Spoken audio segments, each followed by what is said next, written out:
മലയാളത്തിലെ നിലവിലെ റെക്കോർഡുകളെല്ലാം തകർക്കാൻ കെൽപ്പുള്ള സിനിമയാണ് മോഹൻലാൽ നായകനായി എത്തുന്ന എമ്പുരാൻ. പൃഥ്വിരാജ് സുകുമാരൻ സംവിധാനം ചെയ്യുന്ന ചിത്രം വമ്പൻ ബജറ്റിലാണ് ഒരുങ്ങുന്നത്.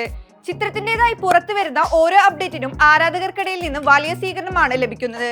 ഇപ്പോഴിതാ ചിത്രത്തിന് മൂന്നാം ഭാഗം ഉണ്ടാകുമെന്ന സൂചന നൽകിയിരിക്കുകയാണ് പൃഥ്വിരാജ്. എമ്പുരാൻ അവസാനിക്കുന്നത് മൂന്നാം ഭാഗത്തിന്റെ സൂചന നൽകിക്കൊണ്ടാണെന്നും ചിത്രം വിജയിപ്പിച്ചാൽ മൂന്നാം ഭാഗം ഉണ്ടാകുമെന്നും പൃഥ്വിരാജ് പറഞ്ഞു. ലൂസിഫറിന്റെ രണ്ടാം ഭാഗമായ എമ്പുരാന്റെ ട്രെയിലർ ലോഞ്ചിലാണ് പ്രതികരണം. 2025 മാർച്ച് 27 ലോകമെമ്പാടുമുള്ള തിയേറ്ററുകളിൽ എമ്പുരാൻ എത്തും. സ്റ്റീഫൻ നെടുമ്പള്ളി എന്ന അബ്രാം ഖുറേഷിയുടെ പഴയ ജീവിതവും പുതിയ കാലഘട്ടവും ചിത്രത്തിൽ കാണിച്ചു തരുമെന്നും വാർത്തകളുണ്ട്.